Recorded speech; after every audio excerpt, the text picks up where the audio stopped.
welcome to the Laughing Monkey Music Show. Today we have on three guys from three killer bands that I've always loved.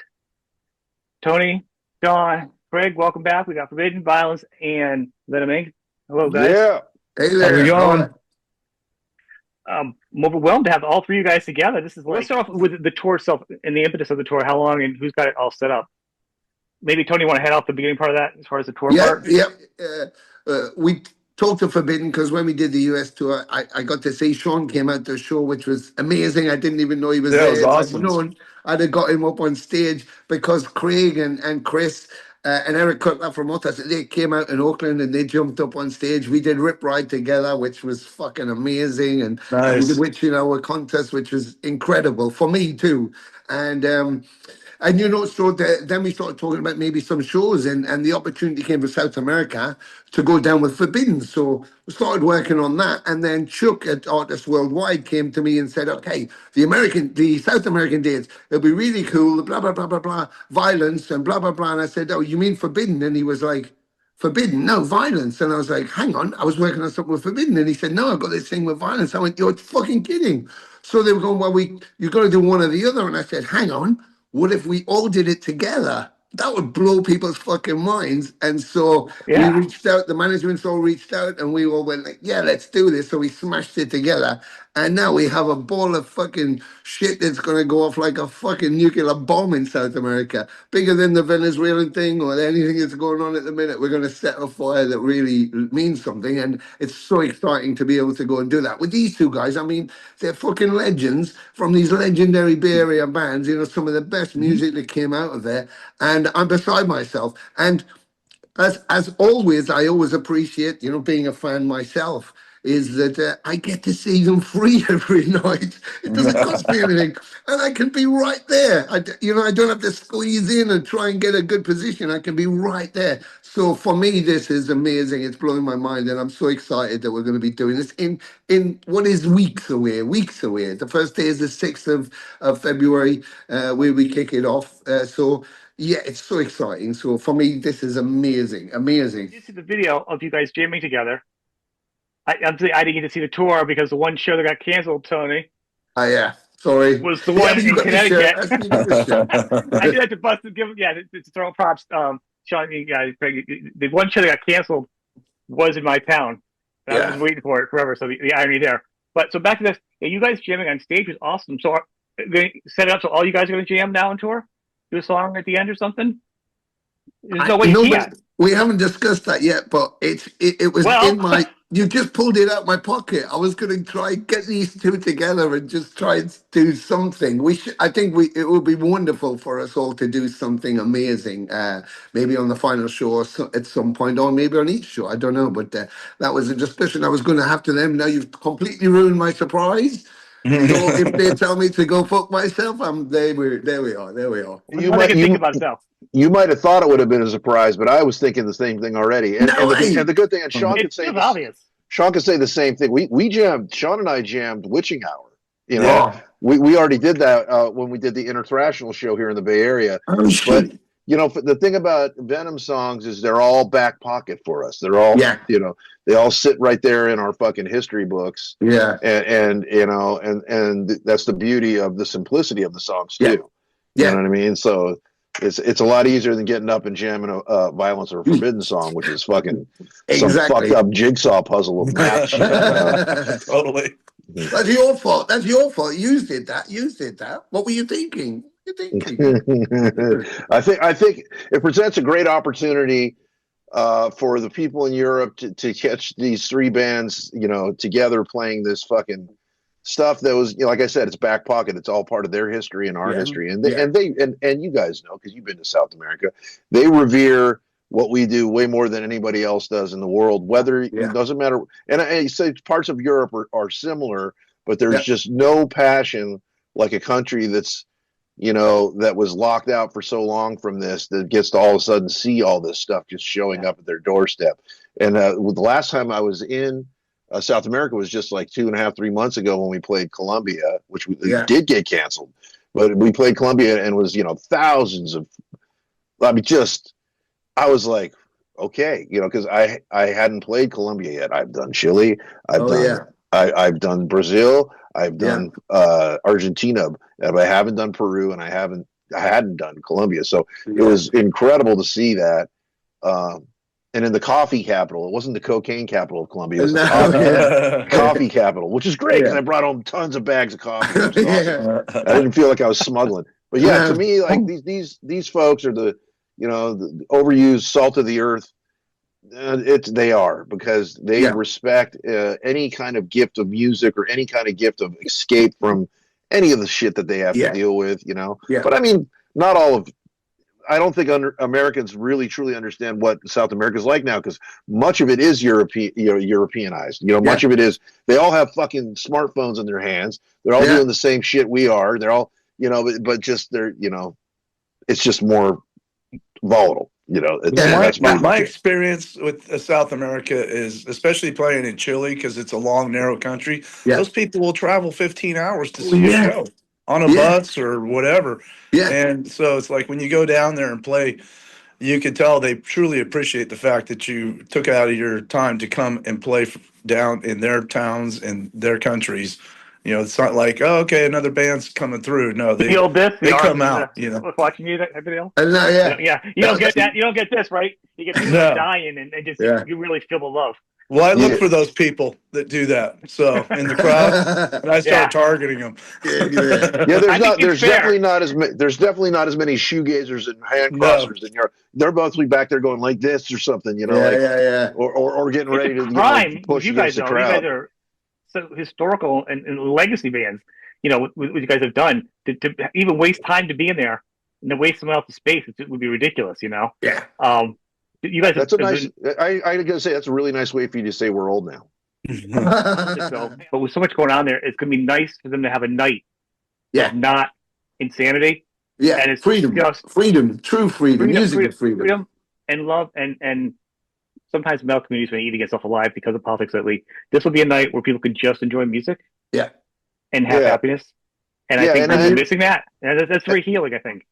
We put our lives in the hands of these folks that are promoting the show in a way, you know what I mean? And I trust that they know how to usher us around and take care of business. I mean, you really don't run into many problems out there. No. But we are walking into a little bit of a different atmosphere because I'd say because over here for you, like over here, it's a little crazy. So it just changes. It changes a little bit of the dynamic. But I think nobody gives a fuck when the music hits. Like nobody cares. No, but I mean, like the stress of the country that they're feeling because of that. Yeah, I think that's every what I'm country talking knows about. that we're just who's this? Even came from who guys he told us the best. He goes, Washington's just a business, and they get new bosses and CEOs every 4 years, and that's just a business. So we're just the people, go shopping in the mall. So that's all we are. Metal good. Metal good. Everyone's fucking no gives a shit about anything else besides the metal. No. And that's it. The thing is, the beauty about the music, and particularly with our music and the way the fans are with it, is that it transcends politics, it transcends religion, it transcends language. It speaks to them emotionally, and it gives them that freedom. I used to go on stage and say, we got one rule tonight, there's no fucking rules. Because this is where we can be our freest. We're free on stage. You're free in the audience. We can lose our minds together. The shit that's out there will still be out there when you open the doors. But for now, the shit is out there. We've got our shit in here, and our shit is just this beautiful thing of us all being together. And I think with the age, you mentioned our age as just being young men, of course. But I think that's what I love about this, because yes, we have guys from back in the day. We have where we were all kids, but those kids now, these 18-year-olds, 17-year-olds, 16-year-olds, didn't get to see this shit. They didn't get to experience this shit. And when you go on stage and you light that fire and it goes boom like that, and you see their eyes become the size of fucking moons, and they're just going, what the fuck? That's the joy. You're going, yeah, that's exactly how I felt when I stood there. When I stood there watching those bands, that's how I felt. And now I can make you feel the same way we did. And I'm so grateful, to these guys, Sean and Craig and the rest of the bands, that they're still doing it, that we're proving that age is not age is not the concern. The music is the concern. The energy is the concern, you know. And you know, I'm fortunate enough to have seen the guys, both these guys, and we did stuff with Forbidden recently, and it's fucking like it was the next day. It's not like it was 10 years later or 20 years later. It's like it was the next day when it kicks off. Yeah. And that is incredible. And as long as we can keep doing that, then we're flying a true flag for the music and the scene. Yeah. Yeah. I just want to add to that I think that thrash metal in general, you could say metal, but thrash metal is in an uncharted territory right now. Like no one, you know, you got the guys in Metallica running around in their mid 60s at this point, and Slayer, and you know, and things that we never thought were possible when we were young. Like I never, you know, I didn't know I even lived past 40. You know what I mean? I was like, I don't fucking know. I was a different person when I was younger. So, you know, but I think we're all survivors, and no one can attest to that more than Sean.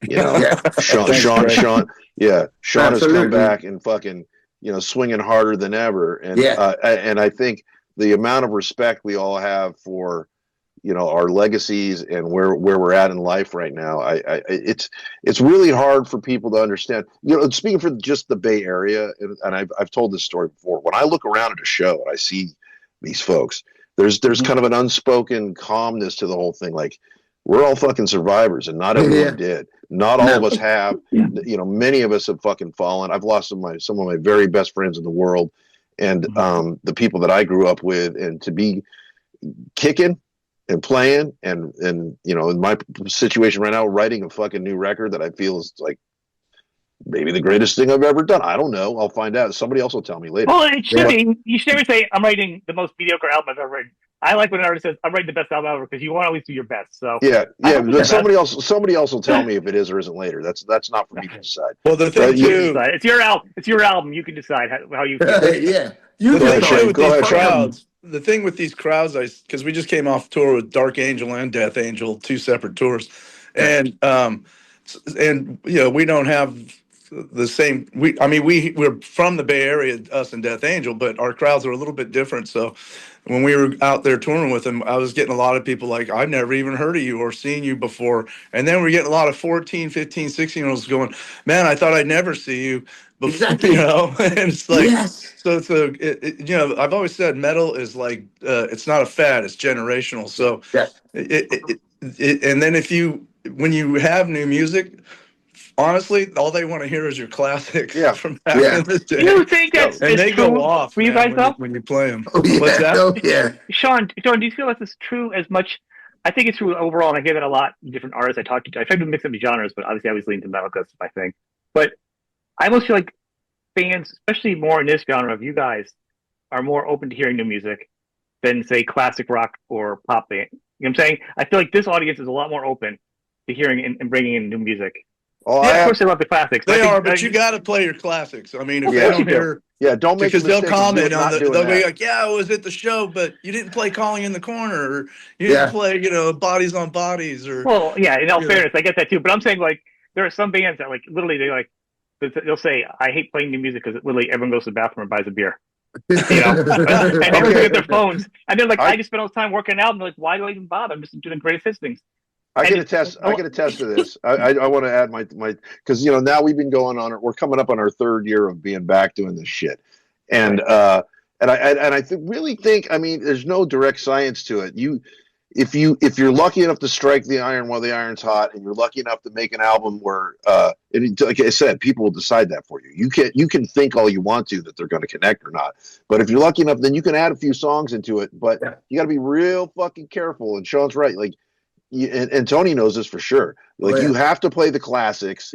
And you know, and now to the point where I'm not, you know, I'm not bringing guitars that are in other tunings besides straight, like standard 440, because we're playing the songs the way they used to sound. And we've written the majority of this album, like 3/4 of this album's in E. You know, and it doesn't sound like it. No, because you learn how to fucking make it sound heavy. You make it sound heavy, exactly. Yeah, man. Yeah. You know, like all of it. Sean, You did it, Violence did it, Exodus did it, Metallica did it, and then all of a sudden everyone's like, we got to tune low. And something happened, and I don't mind tuning songs lower from time to time, but I definitely think that variety is the spice of life when it comes to this shit. And there's a feeling you get when you're playing in that key that you cannot have if you play even a half step lower. It doesn't. It's something there's like a hair that stands up on people's arms. It's like, that sounds like it used to sound, and they don't even necessarily know why. They're not asking why. They don't fucking analyze it. They're just like, and I see it in their faces, man. I learned my lesson. I learned my lesson. That's it. I learned my lesson. It's strangely enough, you were saying about the new stuff, and we just did a thing with Candlemas at Christmas there, and from the Bloodstock put us on, and they said, would you play Ave, the album Ave, in full? And I was like, okay, yeah, so how long have I got? Just the album. Well, I can't put anything else in. Yeah, so no classics, nothing else, just that album. Wow. I was like, fuck, okay. I just got to say, that's so Bloodstock. Totally Bloodstock. So I was like, shit. So I figured, okay, it's kind of a risk. We did it, blew the fucking roof off. Everybody went mental. I was like, what? And when I was going back to the dressing room, I went up past these bunch of people. There was a couple of younger people. And this one young guy goes to me, man, I can't believe you did that. I grew up listening to that album. And I was like, oh, cheers. I went into the dressing room. I thought, fucking what? So I went back to him and I went, come here. And he came across and I said, what did you just say to me? He said, I grew up listening to the album. I said, how? It's only fucking like 10 years old or something. What do you mean? How old are you? And he went 19. I was like, holy fuck. The guy was not listening to the album. I'm like, no, that's one of the newer things.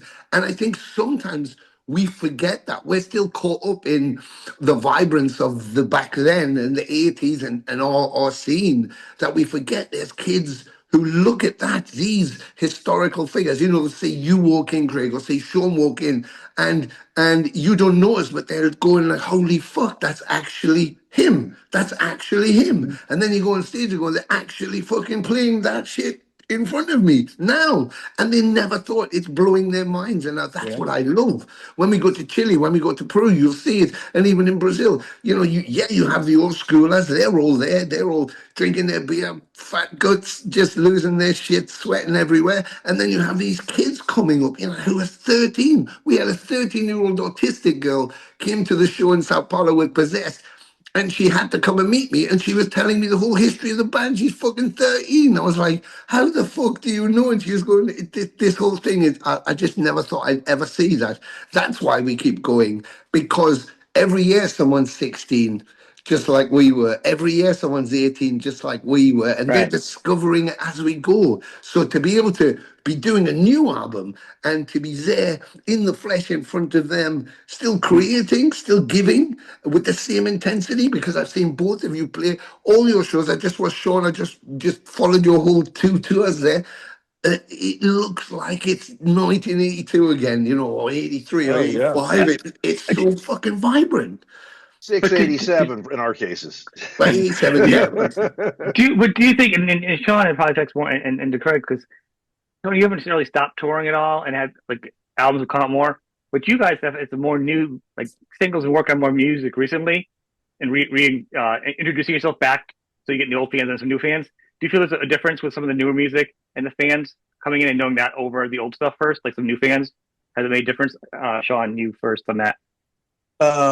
Well, I'd like to play our whole EP from, the Let the World Burn. I like that. It's a good one.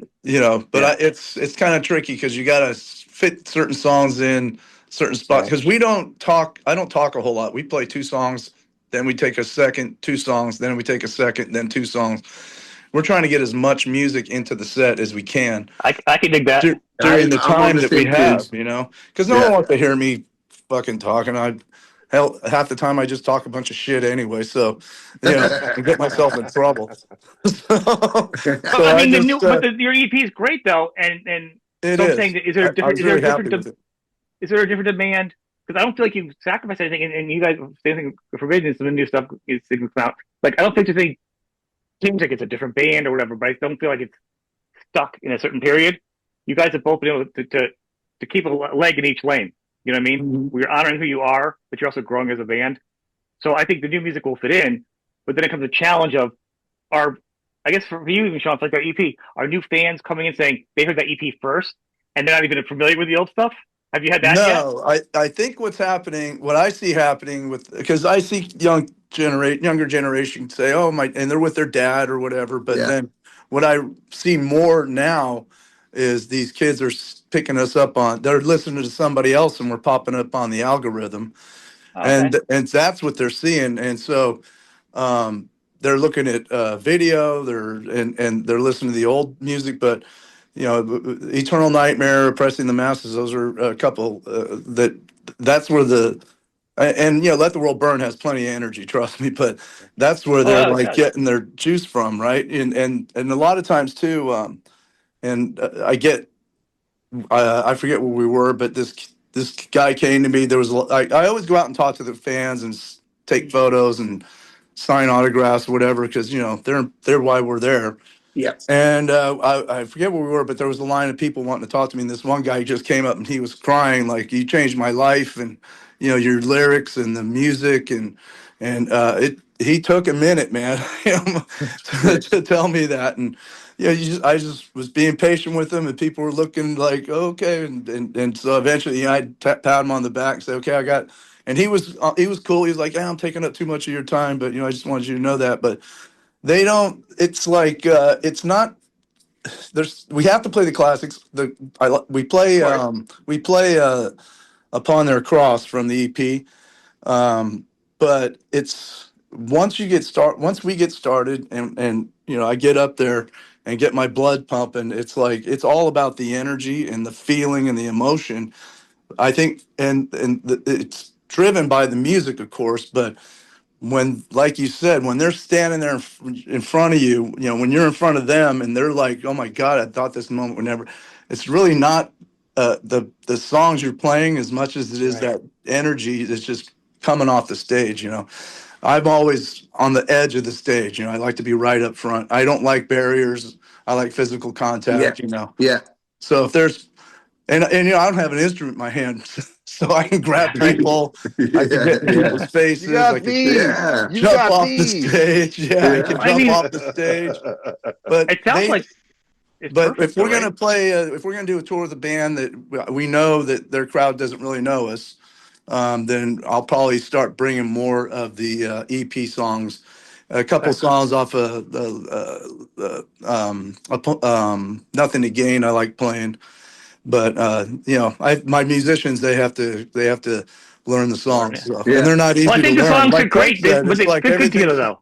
Well, like Craig said, everything's so frantic. It's like it's hard to learn some of these songs, for guitar players, and so it's like I fit in when I can, but I got to get these guys to also learn the songs, so I have a wider repertoire. But then it's like. Right. Man, if we don't play this, when we do a set list, it's like, man, if we don't play that song, we're not going to put that song on. Oh, but we have to. But it's a hard just to make a set list is difficult. So right now we just put the one song on, and people dig it. They respond to it. Yeah. But yeah. Well, that was a question because of being newer audience kind of coming in. Are they getting new audiences, taking your new music and kind of circumventing the also? Because they're not going to I'm like looking at the album covers, back in the day when you go in, you look at your album covers are so awesome. Like that's what would draw you in at first, Like I don't even know if the music's any good, but I'm getting this. You know what I mean? Yeah. Remember buying albums like that? I mean, I'd like to answer your question. Great covers. I think they do like the new. The new music is doing good. I mean, I get checks every quarter, so it's doing okay. Because we're minimalist, Yeah, I know you can't do them all. I know you can't. It's hard for you guys to put them in because it's one thing they talk about the show about what fans want. But my curiosity was just: are the fans even like saying, "Hey, I have that EP," and then like, are you hearing feedback from people that are loving the album? A different way in. Because I'd like to answer that question. I'd like to answer that question because it's a little different than Sean's. It's a little different than Sean's answer because we didn't know what was going to happen when we released Divided by Zero. But what ended up happening was. Everybody wants us to play that song. That's why I hold hope that maybe but it's like it's gone over everywhere. And if we don't play it, because it got a lot of juice. It was played every hour on Sirius for like 3 weeks. Like, and when we got to Europe, everyone already knew the lyrics. Yeah. Norm really fucking. I mean, I handed Norm a song title and a chorus and a first verse, and I said, "Yeah, you know where I'm coming from. Just." Yeah. So anyway, he hit it out of the park and did something really special with it. Good. And so there's no direct science to any of this shit. You have to play the old shit. If you don't play the old shit, then you're fucking biting off your own, your nose, despite your nose, whatever they say. So something about your nose and your face and biting but anyway, you're not doing yourself any service if you don't play mostly old stuff. But you're also not doing yourself any service if you don't believe in your new stuff enough to fucking throw it out there and just figure out where your gut tells you to go. That exact balance that's going to work in that night in that situation. Maybe move the set around a little bit here and there, But I mean, as long as it's tuned to E, and I've got that guitar with me. I mean, you guys are artists. What I mean? You are artists, so you guys should be able to keep performing and growing as artists. Yeah. Otherwise, you're just becoming sha-na-na or whatever. You're just kind of doing a circuit.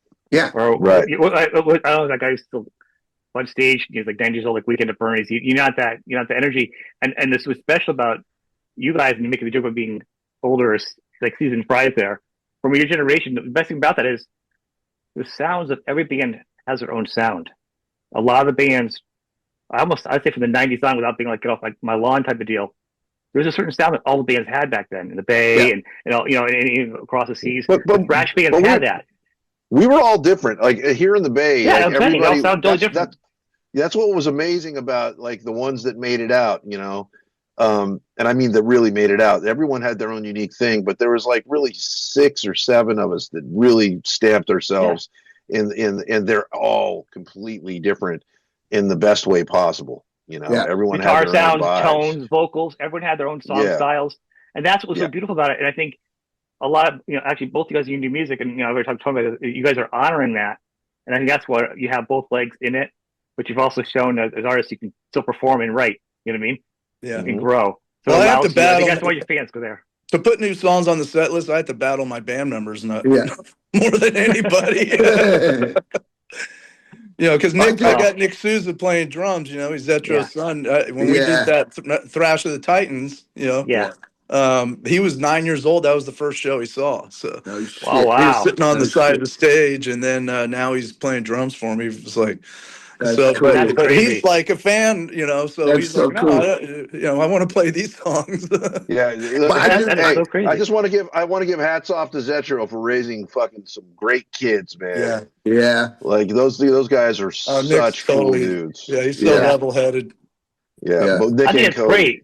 Amazing. The fact that they're actually in the band, he's the drummer in the band, it's like generationally, it makes it even more of a family thing because, It just shows that, like you guys all come on together and talk about it at tour. Not all bands are like that. Not all shows are like that, and I've never really done something just because I don't really feel like a lot of bands are like that. But I thought I told him, like, this is just a situation where you guys should all get on and talk because this is a different group of people. These bands are a different style where everyone gets along and it is like family. Yeah. Yeah, it took me a lot. I've been through a lot of musicians to finally get to I got a good core right now of guys, that will stick together. Yeah, it's hard when you're going through trying to find guys, and for me, because I'm the only original member, but it's kind of like tricky to find guys that he can play the songs, but then everyone has their little other issues going on. Right. If they don't blend with my issues, because I have plenty of issues, we all have them, but we have to blend together. And so I finally got some guys, that but I think we all do fun. We all have fun. Sean, I think that you've hit the nail on the head there. It's the same thing Craig was just saying about the song and the approach to it. And when you have when you have people who play not from here and not from a stylistic, because, there's a million people can play the songs. It's like, okay, they're not very difficult. Yeah. But I don't want you to play it from fucking here. You have to play it from here. If it doesn't mean something, if you don't feel it, if it isn't emotional, you're not emotionally attached to it, then it doesn't work. This music, You don't dial this shit in. You mean this shit. You know, those words Yeah. mean something, the energy means something, and the audience will feed off that. And if you're not 100% genuine with your delivery, they will know, they'll smell the blood. And I think Oh yeah. I think, you know, with that Bay Area thing, the bands that didn't come out were not individuals. They were trying to follow a trend and they were trying to copy. And they could have been brilliant and they played really well. So they had all the parts, but they didn't have Yeah, that's a good whatever point. that special something is that we carry with us. And you have to have the tenacity because it's harder than it is easier. You know, you have to sacrifice so much. You have to be determined. You have to be tenacious. You don't give in so easily. And that's because it's not what you do, it's who you are. And that's the difference. A lot of people do this shit because it's what they like to do. But the people who survive and the people who go on and the people who keep succeeding are the people who are that. And that's Right. what you two guys are that. You are who you are. It is what it is. And you couldn't be anything else. And that's what makes it so genuine. And that's what makes it so fucking fantastic. And In you my are, view. I want to give a compliment to you too, Tony, because you are who you are, and the position you're in to be the ambassador that you are, you know, to be somebody that's like you're such. I mean, I mean this from the bottom of my heart, dude. You're such a good, well-intentioned human being that I think people are driven to you. They're driven to you, brother. You know? Oh, thank you, man. Thank you. You know, I remember, you know, I remember seeing Lemmy for the first time, and it blew my mind. And I thought, fuck, I don't even know what that is, but I have to do that. Whatever that is, I want to be that. But you couldn't have And done. You couldn't have done all that though. You couldn't have done all All that. that. Nobody can do all that. Lemmy did more of that than oh anybody yeah, on living ever. Yeah, he did so much. But you know, I carry that spirit. You know, and the day he died, I said to my tech king backstage, I said, "Get me a Jack and Coke," and he was like, "What? You only drink tequila?" I said, "Not tonight. Lemmy just died. Get me a Jack and Coke," and put my microphone up like that. And I remember I did a few shows, and then people going, "What the fuck? He's got his mic up. Is he trying to be Lemmy?" I said, "Who? Nobody could be Lemmy." I said, "But he meant so much to me. It gave me the whole meaning. It made me find who I was when I didn't know who I was." And at that age, and I said, I don't want to think he's not here anymore. So if I walk out there and I see that microphone in that shadow of that shape, I know somewhere he's still here. And if I have a Jack and Coke, I hated it. Now I like it, but I didn't like it at the time. But I just thought I'm as close to him as I could be. So he's still with me. And it taught me to keep the spirit, to keep that spirit, always keep that spirit. And the two things that I managed to get from him before, the last time I saw him before he went, was always be true to yourself and always be good to your fans. And that's it. That's the magic right Straight there. up. You are like that, Craig. To Chris Craig's is point, like, though, all your guys are like that. And Sean is more than that, you know, in how he approaches things. There is no bullshit. There's nothing None. false. There's no fake shit. It's just this is who we are. This is who we are, and this is what we Yep. do. And I love that. That's pure. That's pure. That's real. so Yeah, Tony, I gotta say this. Sean, I got hold on. I got to say one thing. Sean, you've always been a real one, bro. You've always Thanks, been a real brother. one. 100%. Yeah, and you, like you said, you're just, you know, when you're up on stage, you just go. I've seen you do it for years, and the filter's off, and you fucking connect. You're connected energy Yeah. wise to an audience like all the time. Whatever they're giving you, you're giving back.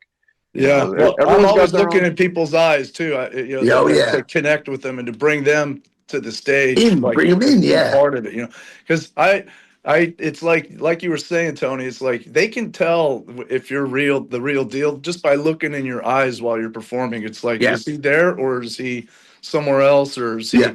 not? Is he looking away when people look? No, I'm staring down people. I'm Yeah. trying to connect with as many people as I can. You know.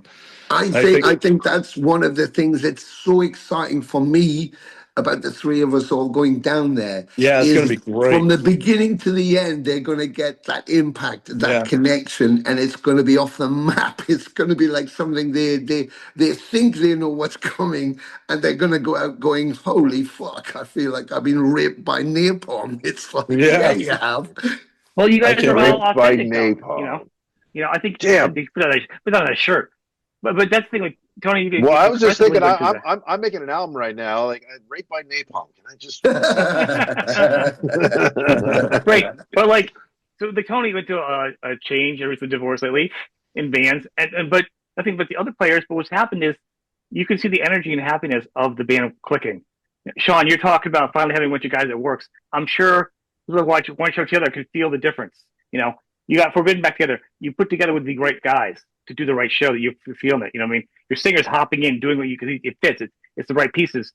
Some bands don't have the right pieces. And that's what I'm saying. What's really special is all you guys actually have assembled a real good family type group. Yeah. You know, things change. Families argue. Families fight. Families don't all agree on everything. Families get through it. Families fucking punch their way out of the fucking bullshit that they get in. But I'll tell you right now, there's no way I would have done this without Norman. Like there's 0% chance. And if Russ wasn't down, like I wouldn't have done it, you know. And he's just retired, you know. Like I just talked to him a couple months ago, and he's fucking whistling happy, like he checked out Divided by Zero, and he was like, he just tripped out. He's all, what did he fucking say? He said when he talked to Jeff Tate, he said, Jeff, what's it like hearing that other guy sing your stuff? He said, well, he sounds like me. And it's like, so I like, because Norm definitely approached that particular song thinking of Russ's cadence, the barking that Russ did. Mm-hmm. He brought it to me, said, are you down with this? I said, I think I am, because I think that's a nod to fucking Russ's delivery. Yeah, but this is all stuff that kind of happens organically, and you know, you work your way through it. And I got to say also that Dan Mongrain was amazing in this band.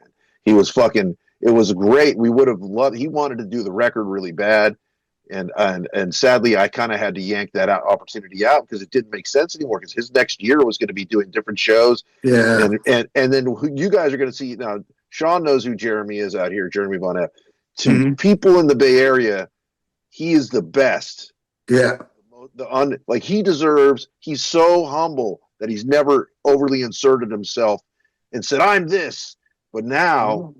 He gets his chance to show people what he's got, and he knows he nailed all those dance solos. Like I wouldn't say like nothing, but they made him better.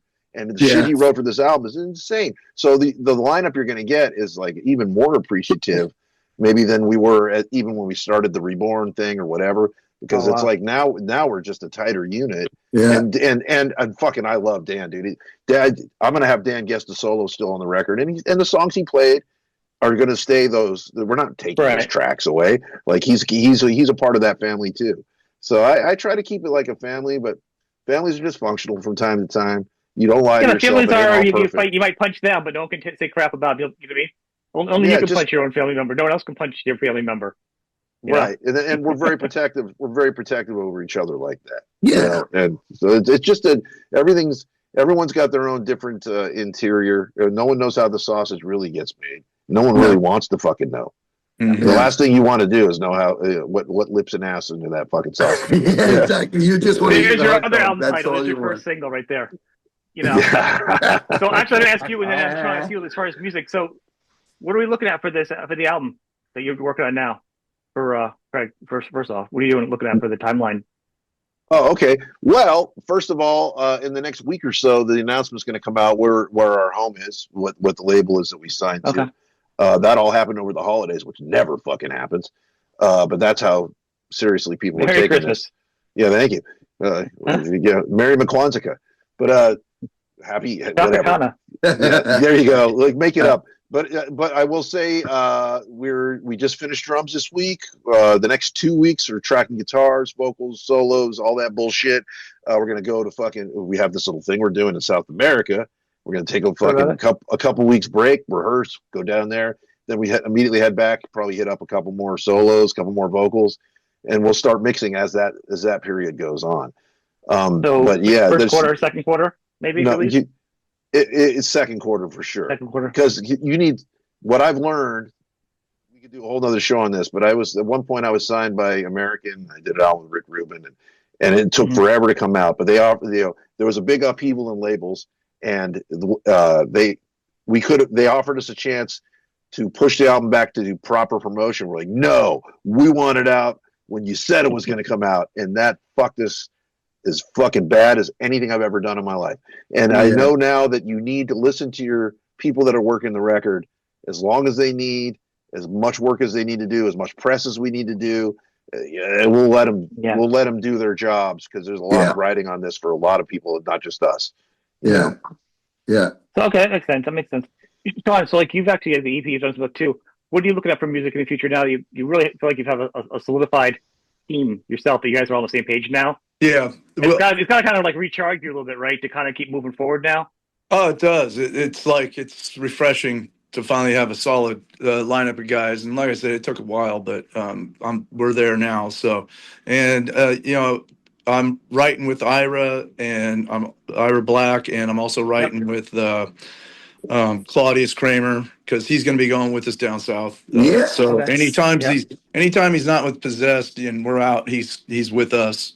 So and then you know, I love doing punk covers, so we'll probably get a punk cover out first. But you know, because I just, you know, that was my whole motivation back in the day, listening to GBH and Fear.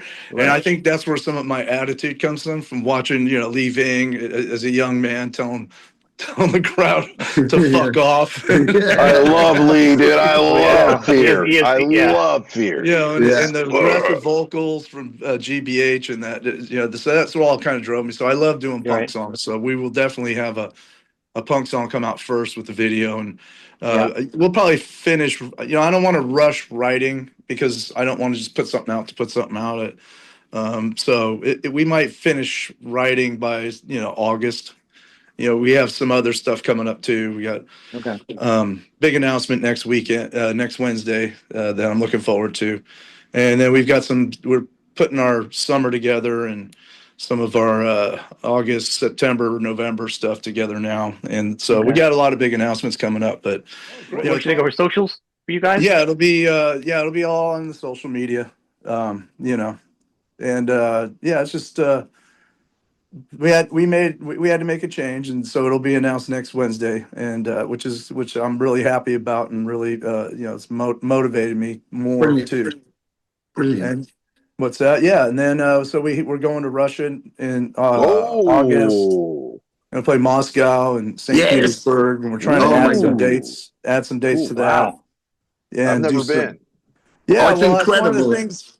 Decibel Touring is my booking agent out there, Enzo, and you know, he's always asking, so what do you want to do next? And it's like, well, I'd love to go to Russia and some of those you know, Baltic countries, and so that's what we're working on now for, you know, I want to say it's middle of August. So we're trying to fill in those dates. You'll love Russia. It's amazing. The tour there, and the fans are crazy. It's really great. Some weird shit goes down. We played a nuclear bunker, and they had no monitors in there and no lights. There was one fucking light. And I said, do you have any lights? He went, there's a light there. I said, it's a fucking light bulb. I mean, do you have any show lights? And he was like, no. Would you want me to leave it on or turn it off? I went, you can turn it off. He turned it off, and Mantis was going, I can't fucking see anything. So he said, you better leave it on. So we had one light bulb on at this club. Wow. It was a fucking proper club with the stage and everything, just no equipment. That's and awesome. I said, you got two monitors there. I said, does that work? He went, no. I said, have you got any that works? He was like, no. He said, there's punk in it. Just plug in and get on with it. I was like, okay. All right, Sean. Sean, now you know what you're in for. Yeah. I think it's better now. It's better now. Yeah, I'm sure. But yeah, we're looking forward to that for sure. You know, and then like I said, for writing, I don't want to rush it, so we'll throw that punk song out, and then we're taking our time, making sure that what we're doing is well structured, and you know, maybe expand our sound a little bit, because you know, I'm writing with new guys now. So well, that was really the question with Ira, because I mean, he's pretty well known, and people know about him. He's a great player too. So adding a new player and learning as a new musician, sometimes you get a musician, you go on tour, and then you come back and then you see if you can write. Like, it's always weird when I talk to people, like how they get a new partner, songwriting partner. So that's what I was asking you, like, where are you at in that writing relationship? You know what I mean? Yeah. So it sounds like you guys are a little further along than most are. Yeah, and then, you know, with Claudius, he's got a whole different take on music, which is great. So, you know, our sound, It'll change a little bit because of the people writing the music, but I don't change. So your voice is going to keep it the same. I have this adage. It's like, well, whatever song it is, if I sing it, it's going to sound like It's mine. gonna sound like you, exactly. Yeah. Yeah, probably. Yeah, that's a good point. Very unique, Sean. You're very unique. It's like Jingle Bells, and someone goes, "Is that a violent song?" And I got to say, I got to see Sean. The show you guys played with Dark Angel, and it was great to see. Hey man, I know what you've been through. I know, and every time I see you up there strong, I'm just like, fuck yeah, this guy's fucking. Yeah. I'm glad you're there too. It's good to see your family. Yeah. My kid tripped on you guys. He's all what kind of syllable breakdown is that? I'm like, his own. It's like Sean's got his own thing going completely. That's awesome. So I feel like one last question: is there a chance this isn't just going to be a one-off for you guys doing this? I mean, there's a couple of weeks on this tour. If it works out well, you guys could regroup and continue on. Has it been talked about, or is that putting the cart? I'd love to do that. I actually love to do that, but I think it's scheduling because everybody's so busy. With the guys. Sean's just said about what they've got going up, and of course Craig and them with the new album, the new label and stuff. So it's very, very difficult. I did the same thing with Becerra with Possessed, and we had a fucking amazing time down there. It blew the roof off, and we both were with Claudia, so we were like, let's do it, and just scheduling just didn't work. We couldn't find that gap. But I do the whole world with these two dudes. I do the whole world. I'd even bring Becerra along and get everybody involved. Just do something amazing. It would be great. Well, I think you guys find the right teams, the right. Sorry, I stepped on you there, Craig. When you guys find the right bands to tour with, it's got to make it a billion times better. Yes, because we've all toured with bands that it's not been the best times to have, So when you have people who are of the same thinking and the same kind of energy and performance and beliefs, and you love them as people as well as their music, it's kind of rare, When you look at the whole scene, you look at the whole thing, it looks like it's this big, but when you get down to nut tax, it's this big, we're one Kevin Bacon away from each other, and you realize how small it is. So bacon, that's a bacon bit, by the way. Yeah, but when you can get that, so it just tweaks perfectly, you just want it to keep going. It's like getting to the end of your best show. You want to keep partying because you didn't want the last song to be the last song. You want to do another 2 hours, and it's like that. So, well, I got to say, metal transcends, and people, it's the great equalizer, and people somewhere along the line forgot about that and tribalized metal too much and made it about fucking all the shit off the stage. It's not. It's about it's all shit on the stage. It's about all the fucking music. It's about just what's important is that we keep on going back to the fans here. That's what going to South America is going to be about.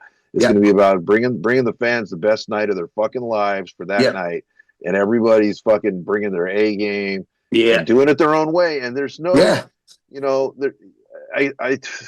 old competitions and whatever. To me, it's like I said earlier, we're all survivors, man. I support anyone who's out there fucking doing it like we are, and it's part of that uncharted territory I was talking about. Speaking of which, I got a good segue. Saw you in Master and Commander, bro. Oh, did you? What did you? Fucking. What an amazing part for you. What a great movie. We were all fucking, I've never seen that whole movie, and I loved it.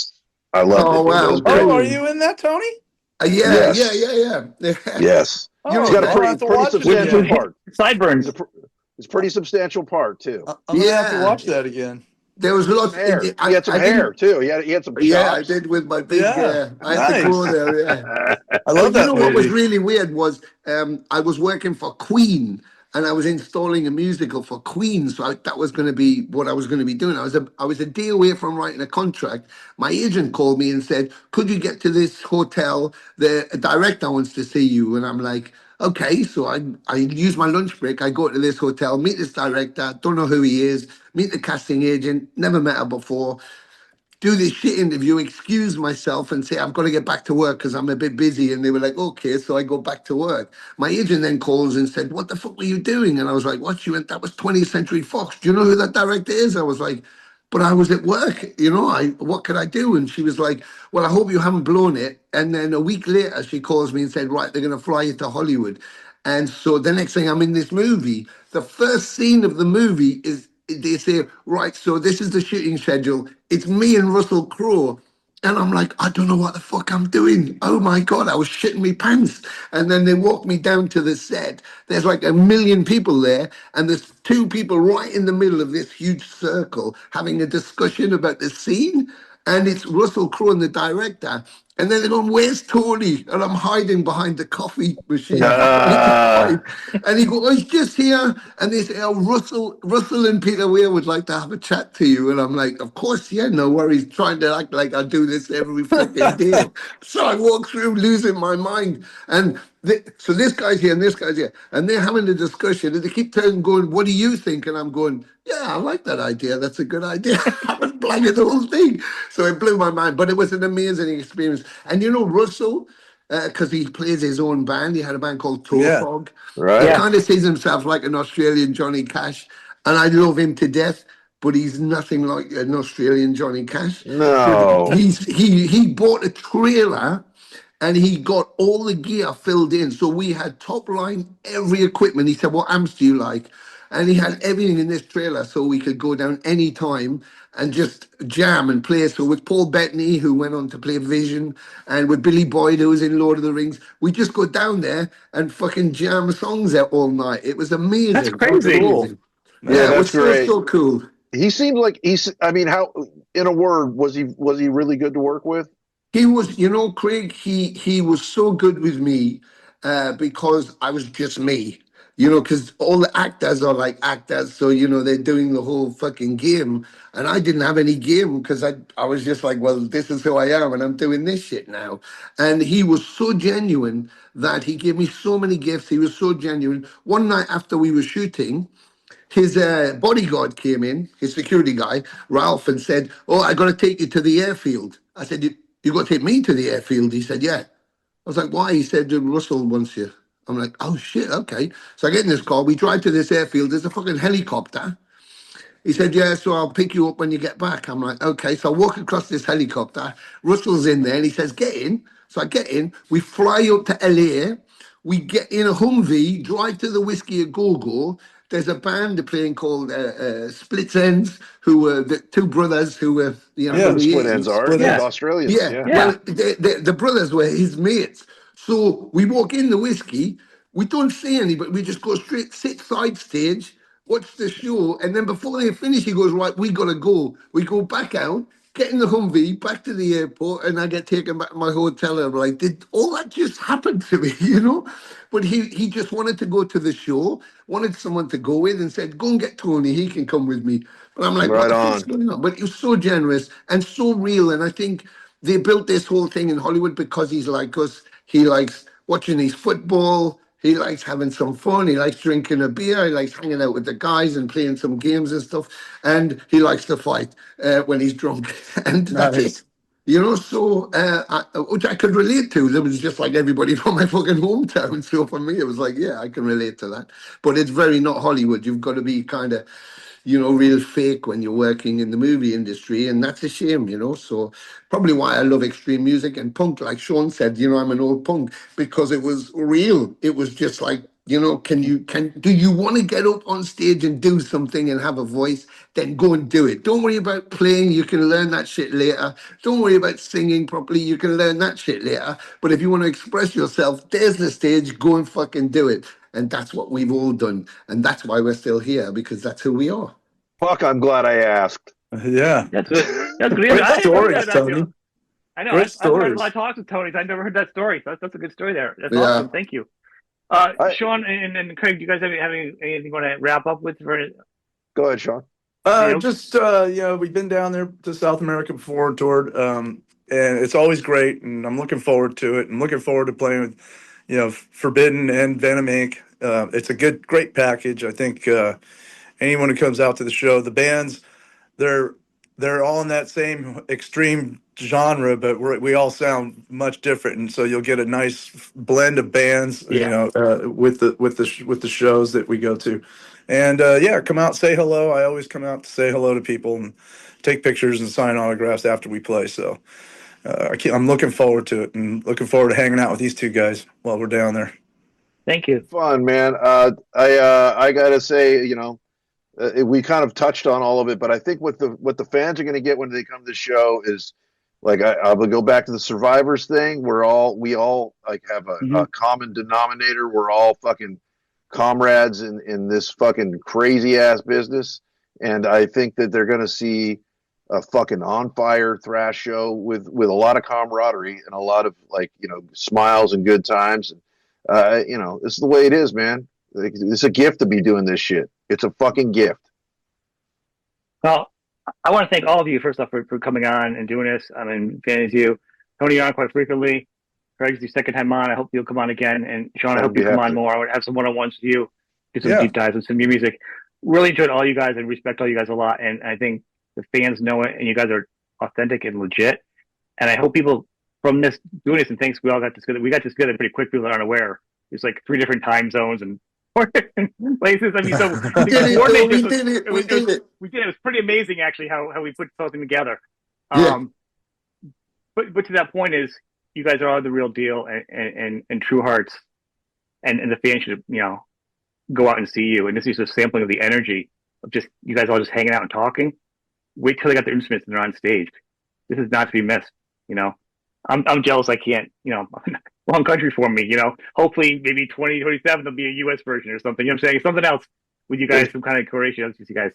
There's something else that's crazy that's going to happen, guys. I don't know if you even thought of this or you even care, but the last date of the show in Brazil is the day of the Super Bowl. Oh shit! Oh, no way is it? So we'll have a big ass Super Bowl party amongst us all. Yeah, you know what I mean. Absolutely. We'll make damn well sure Awesome. we'll have it. And I don't think my Niners are necessarily going to make it in there, but if they do, they're playing strong.